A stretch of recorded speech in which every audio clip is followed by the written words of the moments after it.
ఈరోజు నేను చెప్పబోయే టాపిక్ అడవి గురించి. అయితే అడవి గురించి నేను ఒక ఆడియో లాగా చేశాను, కార్టూన్ లాగా. దాన్ని పూర్తిగా వినమండి. మీకు మన అడవి ఏ విధంగా మనకి ఉపయోగపడ్డది అనేది దాని గురించి వివరణ ఉంది.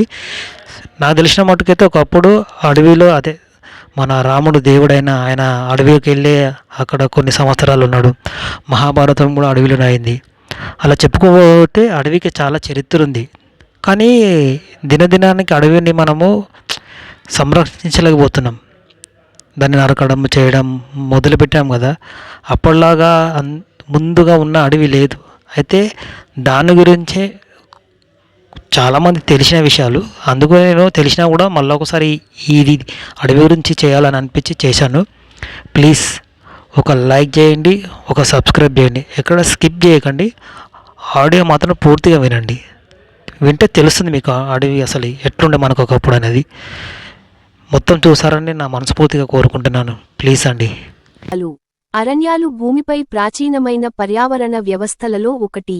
మానవ సమాజం ఆవిర్భవించడానికి ముందే అరణ్యాలు భూమిని కప్పి ఉండేవి.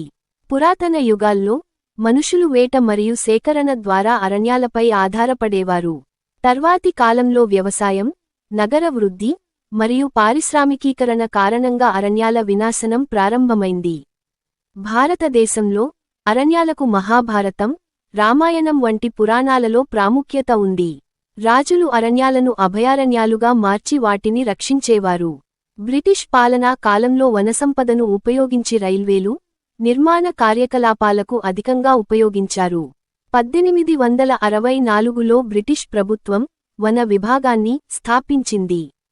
స్వాతంత్ర్యం తర్వాత భారత ప్రభుత్వం 1952లో జాతీయ అరణ్య విధానం ప్రవేశపెట్టింది.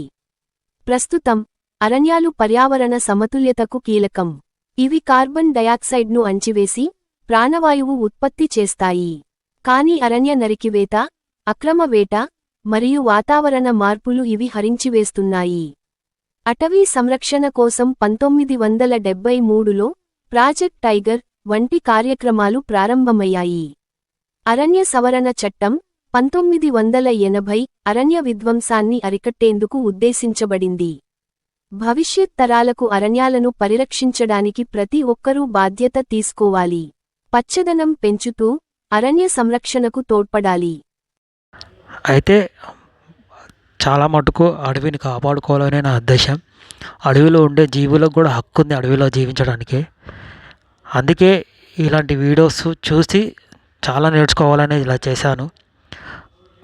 ఈ వీడియో చూసినా కొందరికన్నా తెలిసి వస్తుంది కదా, అడవి ఒకప్పుడు ఎట్లా ఉండే ఇప్పుడు ఎట్లా అయిపోయింది అనేది.